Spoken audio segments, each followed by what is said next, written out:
Yeah, I think incarceration was one of the most important things that happened. I also lost a few of my friends to the streets who were really really good people. Two in the same year, and one of them I actually held in my hands while he was dying. And it's situations like that. I remember. So in 2006, I got incarcerated for a quick situation. I did a month in jail and got house arrest. And then I actually went back to jail in that 2010 period. And when I was in there, I saw somebody who I had seen in 2006, and I asked him like, "Dang, what you do, bro? You back in here?" And he looked at me and could remind me he looks completely different. But he had said he had never left one, and that he hadn't even been to trial yet. So that period of dead time when I had been out living my life, still messing up, and he had never been out to even see his family or have trial. That was the thing that kind of hit me the hardest. And so for me, when things happen, whether it be difficult situations on the outside now, I always revert back to my time in there, about people who don't have visitations, don't have even money to put on their books, and in a situation just inside of that place where people tell you what to do at all times. It's like that's what keeps me motivated, because I know that I have the free will to either create or maneuver my way through situations without anybody always looking at me. Okay, so what do you feel is your role in society now? I like to think that I'm here just to be able to inspire new ideas, and so my movement is strictly based on when I have an idea. If it sticks with me for 3 to 4 days, then I know I want to act on it. And I think that it's important, especially for a place like Miami, where it's such a transient community. I think that it's important for us to figure out new ways of creativity, because this place will be the identifying structure to the rest of the nation. So people are going to be looking to Miami, to continue to move forward. And I was talking to somebody the other day, and they said Miami is the fastest growing city in the world. And so we got a lot of change that can happen, and it's important for creatives to really stick to their guns, and continue to build out what this infrastructure looks like here. Tell me what you think are the pros and cons, or your favorite and least favorite part of Miami and what we call the industry or the Miami scene right now. Yeah, of course the weather is a pro and a con in itself. So I have a shop in Liberty City, one of the most beautiful areas that I've been in Miami. The beauty of it is that you have palm trees, you have beautiful weather, but then again, because of the lack of infrastructure in urban communities, if it rains, we get flooded. So literally the past 3 days, we're scared and on our edge of our seats, because water is literally coming into our shop. And so being a business owner and knowing how much we've put into this space, all we can help but realize is that behind our space, there are people who actually live in this community, so they can't leave when something goes on. So it's a scary thing that weather is really really important, and then I think the economic disparities that are here are a reality, whereas people are getting pushed out in record numbers, and it's going to get to a point where people are pushed on top of each other so much that the crime rate is going to skyrocket, because they have nowhere to go. And everybody fights. That's the thing that's the same about Chicago, is that when you don't have nothing, you try to fight for any type of ownership. So if you've been here on this block longer and somebody's getting pushed on top of you, it's going to get some tension. And so it's a scary thing to see that the property value is so high, and that people are getting pushed on top of each other where people are already at. So it's like a melting pot of just anger. A lot of stuff yeah, going on, right? It's a scary thing. So hopefully some people with wealth care enough to create environments that help the people who live in those communities. But when you look at Little Haiti, there's no good coming out of that right now for the people who have been there. And so I'm scared, but I'm also optimistic that there's enough people on the ground like me and yourself and the people who are in our network that can help combat some of these things. So, with that being said, how would you motivate others and what changes would you make? Yeah, I think so. My identity. So, just a little bit of background about my work. So, I have an organization called the Roots Collective. Under that umbrella are individuals who are either born and raised here, and who also work in the communities that they live. So, we have a teacher who works at Carrie P. Meek. We have another engineer who works at the African Heritage Cultural Arts Center on 62nd in Liberty City. And then we have our employees, all are from the community. And so with the identity of Roots Collective, our entire structure is based on building Black and brown businesses. We want to focus on the economics, because when we hear about the things that are negative in our communities, whether it be poverty, whether it be education, healthcare, food deserts, all of those things are a byproduct of no income or low income. And so with us, we want to make sure that we're focused on people who have either businesses or ideas of creating businesses, and we want to highlight them. So a platform that we've created is we do a Black and brown monthly marketplace where we bring business owners under one roof. They're either able to learn how to sell their products, learn how to be personable. They're able to promote their brands, and they're able to, because we only charge $25 for a vending space, they're able to make guaranteed profit during that event. Another platform we have is a clothing line where people are employed under that wing of our collective, and we have a pro-Black apparel line. So it's focused on making sure that every single t-shirt, hat, button that we create has a message behind it, so that people can have education. We call it conscious clothing. So have pieces of clothing that will help spread the narrative of what we're trying to build. We have a printing company where we offer low cost printing for people in our communities, because one thing I saw when I started my clothing line is that there's a lot of jargon that people talk in the industry that we don't know anything about. The normal person doesn't know what this jargon is. And it gets expensive, those words, right? Right. So digitizing and vectorizing. Sounds so fancy. Yeah, it's literally just like clicking a couple of buttons. And so what we wanted to do is to have residual income, is to make sure that we tell the people how to use these templates and how to size their artwork, so we don't have to necessarily break them, but they know that they can come to us and they know that we'll be honest with them. And the last thing that we have is event space, where our building is on 55th and 7th Avenue. We host events there. We allow people to host their events there for a small fee. You know, we got to keep the lights on. But it's in the heart of Liberty City, in the community. Is this Roots Black House? Yes, that we're talking about? that's okay. the Roots Black House. And we've officially opened our doors last November. We're still figuring out the blueprint of how we want this space to interact with the community. But we're taking strides, and the community understands that this is the space that's needed for us and our people. Tell me why community is so important to you, being a Chi native, you know, even though you've been in Miami for a little while now. Yeah. Why are you so focused here on the Black and brown community here? Yeah, I think travel made that a reality for me. So I've been to places where other Black people are at. So Brazil, I think that's where the most people of color are from. And so I've been to Brazil, I've been to Cuba, I've been to Belize. So I've traveled a little bit, and I've seen that anywhere that I go, people of color seem to always be on the bottom. And so it turned into yes, I'm from Chicago, but y'all niggas still fucked up like we are.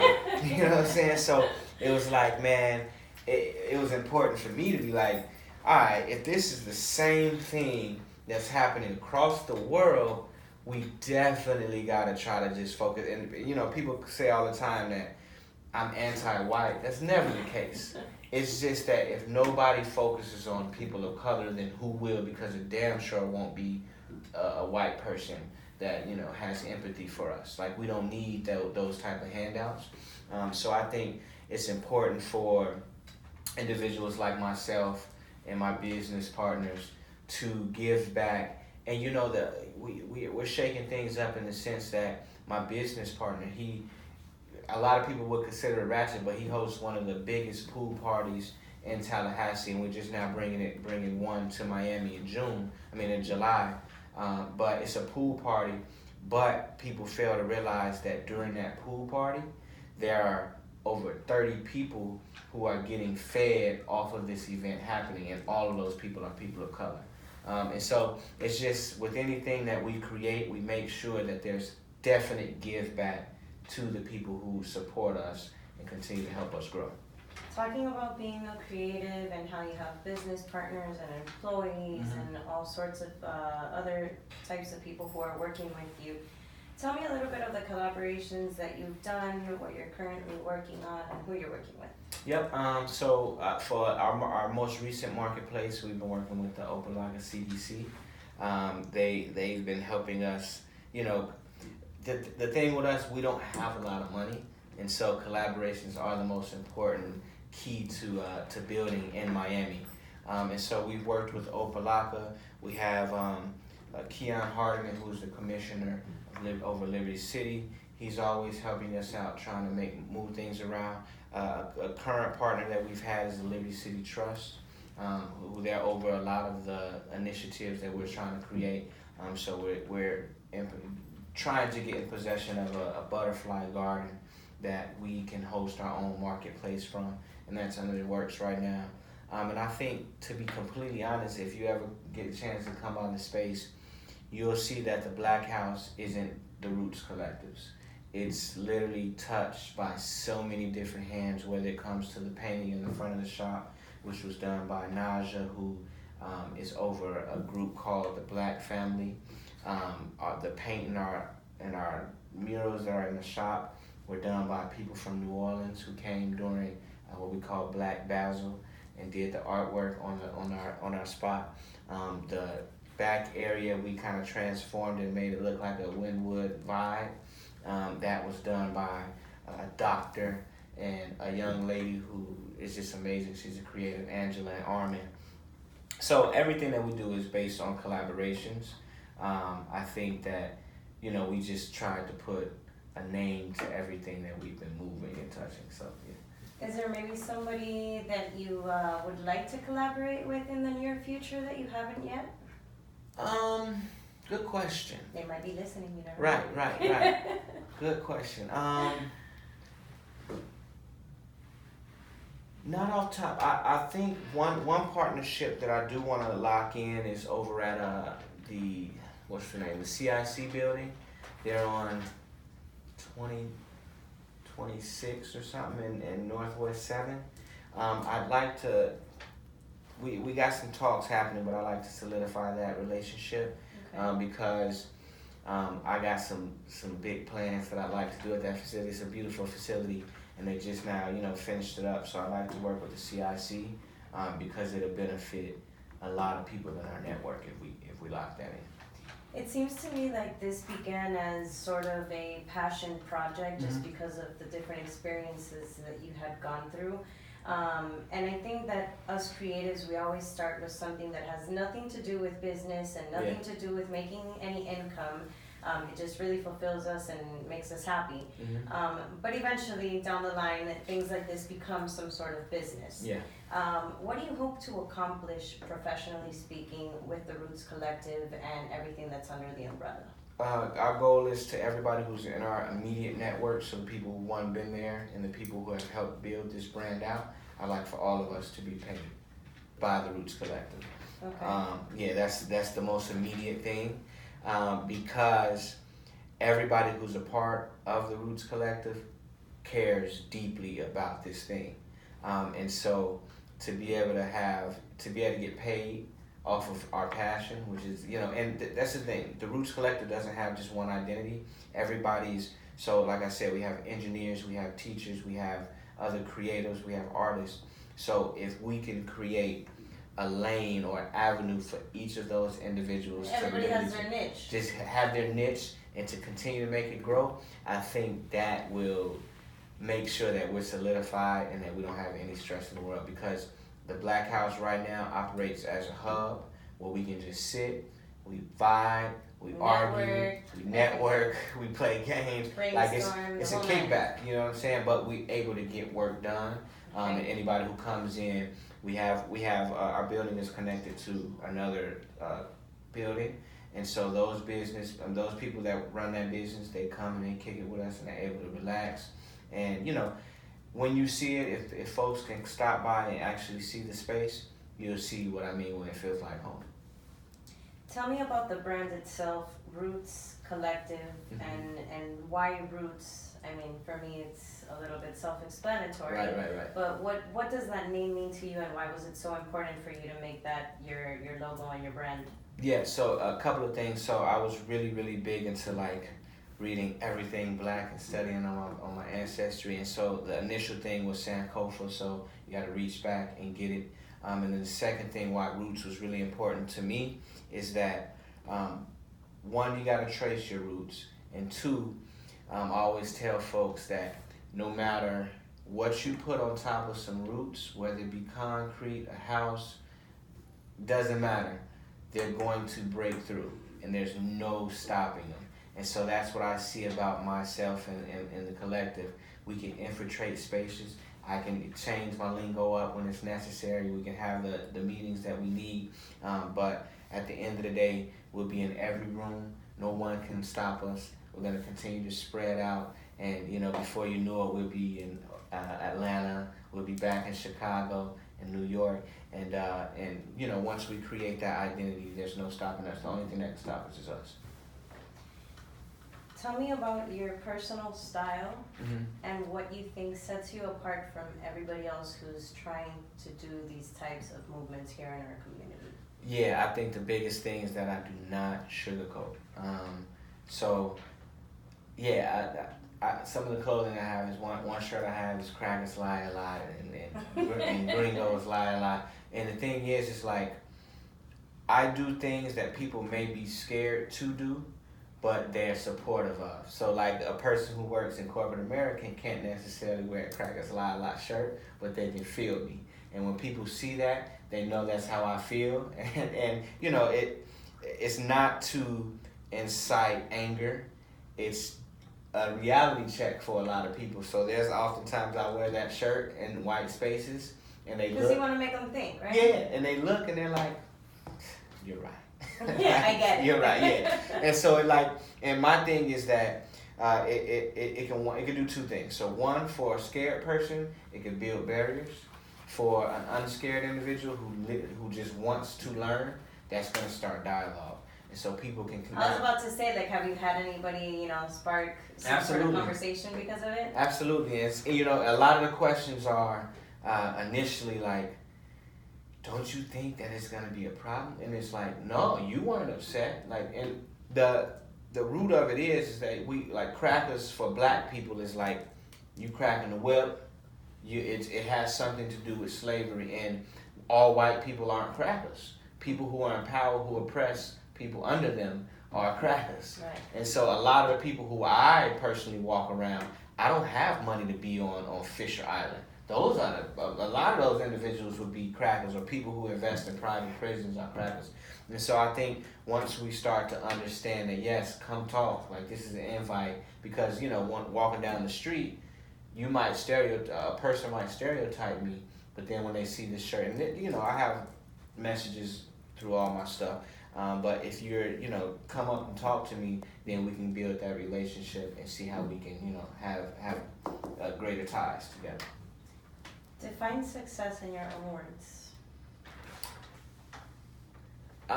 Success for me is one, doing exactly what I envisioned. I'd like to be able to travel. I'd like to have people who love working under and with the Roots Collective. And I think just having something sustainable that I always don't have to physically be there, or that my business partners don't have to physically be there, but something that can begin to run itself. That's when I see I'll feel like I'm successful. Right now, I'm doing great. We're doing good. We're making money. Everybody's eating right now. But I think once we have that sustainable structure where we can continue to just bring people in and put them to work, I think that's when I feel the most successful. All right, let's talk a little bit about activism. Mm-hmm. Tell me what you're doing in the community and why it's so important to you and why you do it so passionately. Yeah, so I've had a unique relationship with activism. Like I said, I started the activism came into my world around Trayvon Martin, and so initially coming down here, I was extremely ignorant. I understood kinda what was going on, but when it came to certain terminology, certain structures and how they worked, I just wasn't really hip to it. So I took about 6 months where every day after I worked, I would come home and I would lock myself into a room and I would just study and I would just go down rabbit holes left and right. And because I had all of this knowledge and because I know where I came from, I came into this organizing world really, really quiet. So when I would go out and say canvassing or different events, I'd be really, really quiet and I would just observe. And I think the one thing that got to me was that a lot of the people who, we started an organization called the Dream Defenders, and a lot of the people who were in that organization were college students or graduates. And so they didn't really look like what I had come from, but I was educated like them because of the amount I studied.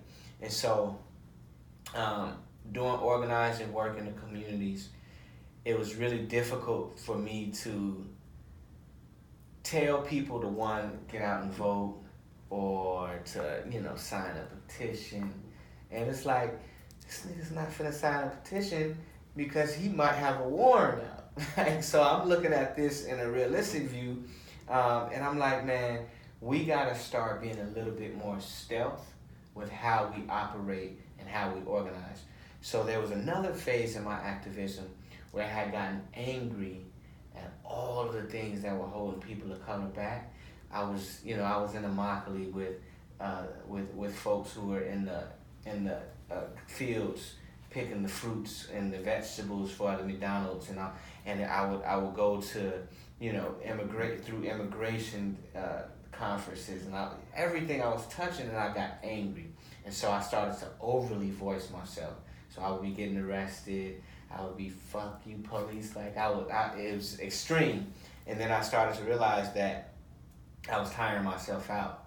So every protest or every action, I'd be soaking, just drenched, and my voice would be gone, and I'm drained. And I started to see other people who were like that, like slowly get plucked off. They're just too tired or something bad happens. I'm like, damn, that's not sustainable either.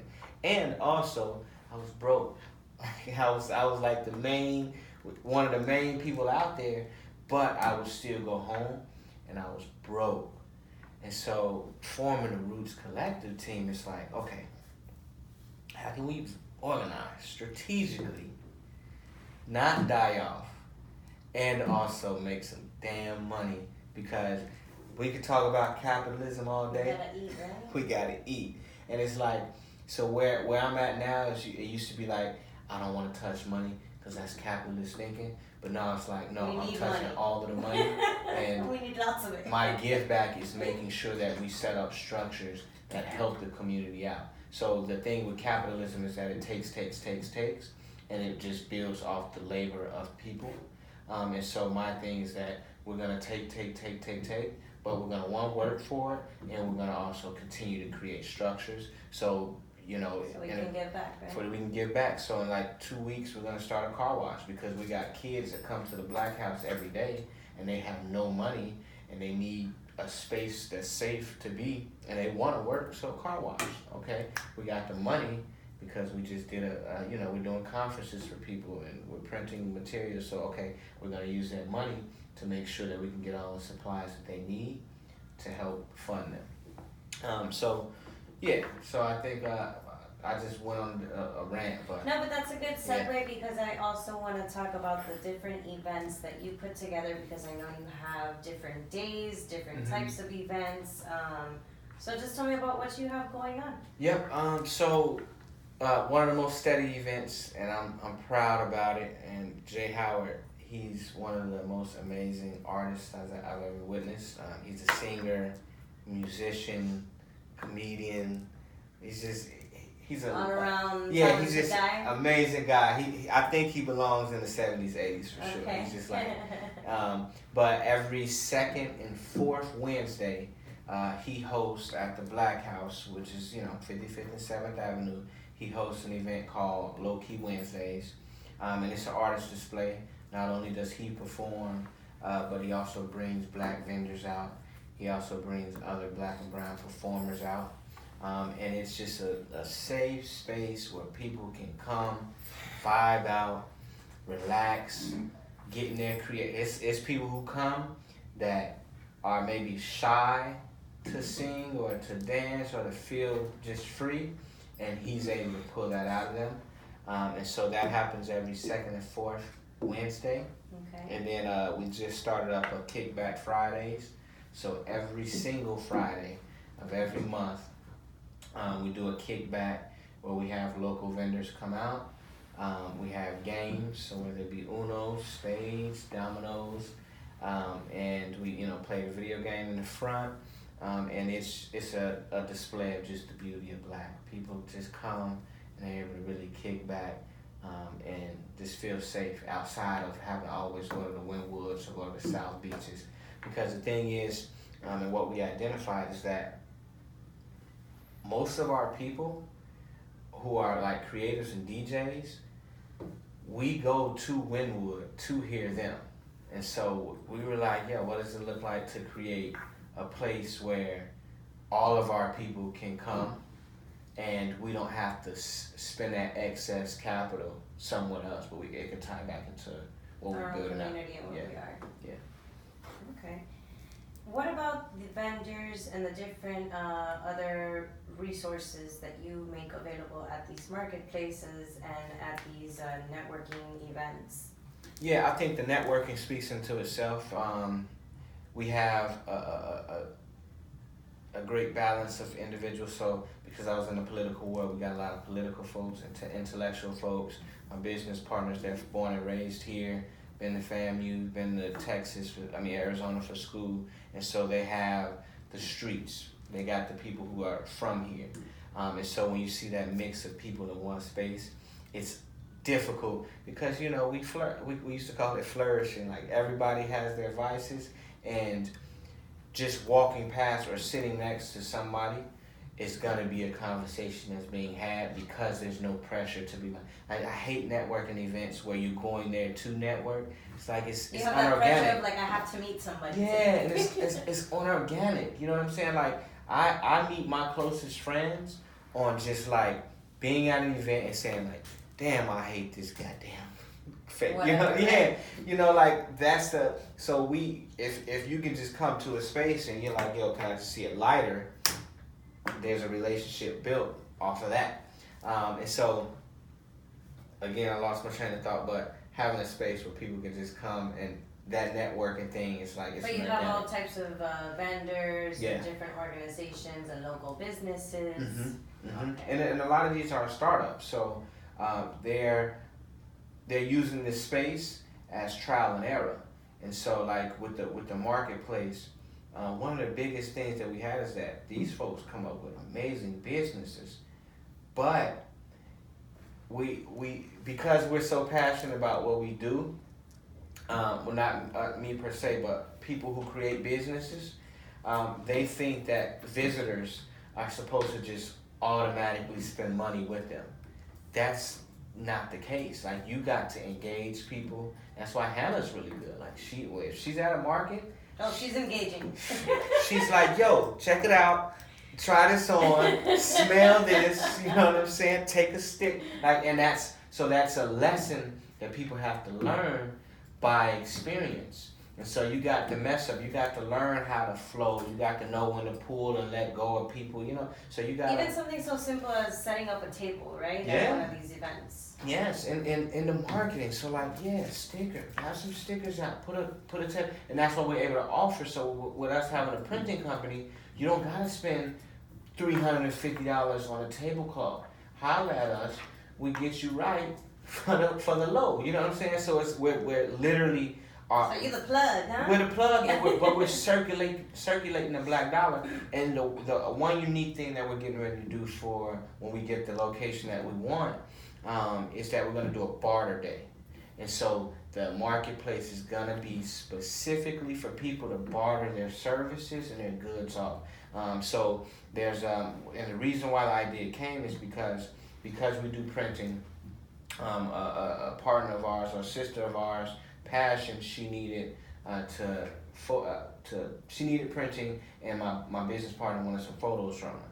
And we're like, damn, we can just barter that off for the cost, and everybody's happy, and there's no physical money coming out of our pockets. And so, both of you are happy. So we're it's both kind of happy. like scratch my back and I'll scratch yours. Absolutely. And so that's we want a market day where, okay, I'm always in need of legal services. That's the life I live. You're a troublemaker, Daddy? Yeah, trouble finds me. I don't make it. It just finds me, and I gotta change my ways a little bit. But I always need legal services. I'll give you some plastic print business cards. We'll just work it out, just to have that retainer going. But we need services, and some people might need a logo design. If they can shoot some photos or shoot some video for a DJ at an event, let's do that. Let's lock that in. And our network, that's the thing. All we want is one big family that we know who to call. Somebody calls me, they say, I need some fritters, some conch fritters. I know who to send you to. So like people can call me and it's not a long conversation. I need this. Boom, go to that person. Boom, go to that person. It's like the one-stop shop for anything you need within the community. Absolutely. And it's a beautiful thing, man. Thank you. It is. And I tell folks all the time, I get inspired every single day, and I could just be in the house, and one of my business partners be like, yo, we should do this. We're like, all right, let's go. Let's do it. And that's the thing. Because we run everything ourselves, and we don't have anybody outside telling us how to move. We can literally do whatever the hell we want. Yeah. If it has more morality to it, we can do it. I'm glad that you said that, because that definitely means a lot. Very important to keep that in mind. So before we continue, can you please let everybody know what are the IG handles and where they can find you on social media, the website and everything, because I'm sure that there's probably somebody out there listening right now that may want to get involved, be it partnering up for some sort of collaboration, or maybe they want to sponsor something. So how can they get a hold of you, and how can they find all of that? Yep, so three IG pages. We have 5 total, but the 3 main ones are Roots Collective, so that's ROOTS _collective. The next is Roots Black House, no spaces, no caps. And then my personal is Danny _Basquiat, like the artist. And then our website is www.rootscollectivemarket.org. That's rootscollectivemarket.org. And through those sites or social medias, you can pretty much find or tune into everything that we have going on. So let's say that there is somebody on the other end that wants to get involved somehow, some way, or maybe has some questions for you. You're open to having them hit you up with a DM, or is an email better? What's the best way to reach you? Yeah, I look at all of those things. I'm currently in charge of every single platform. So they can reach out to me via DM, or on the website. You'll see our email addresses. Either on any of the Instagrams, you'll see my personal numbers, or my email. They can reach out to me. I tell people all the time, to call me is almost a setup, because I have so many different calls coming in. It's easier to email me, because that's my checklist. Like when I see an email, I know that I need to get to that and make sure I don't like. I'm one of those people who don't like unread emails. So guaranteed. You're gonna see that. Yeah. Okay. Yeah. Tell me why Basquiat. So I do a little bit of art I think the creation of the Black House is a little bit of artistry behind that. And I think Basquiat for me is one of the most creative, visionary artists that I've studied. And one of my main mediums is I do a thing called wood burning. And so it's basically you get a piece of wood and you manipulate the wood with a hot pen, basically. And so I was doing that a while back. I broke my leg and I was doing wood burning, and so I'm like, yeah, I consider myself an artist. So Basquiat is where it was going. Yeah. All right. Yeah. Well, thank you for sharing so much with us. Is there any advice that maybe you want to share with our audience, be it personal or professional? Mm-hmm. Yeah, I think, and I mentioned it a little bit ago, but integrity, and honesty, and sticking to your guns. I think with those three ingredients, and then I think that give back is a key too. It's very, very important, because when you get to that position where people are supporting you, there will be a threshold where people are going to start to look at what are you doing for other people.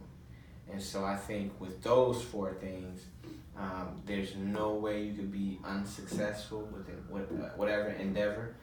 There's a lot of ideas that I have, and if I sit with them and it's just not the right time, I can put it on the back burner or I can just throw it away. Like, we don't always have to get it right the first time.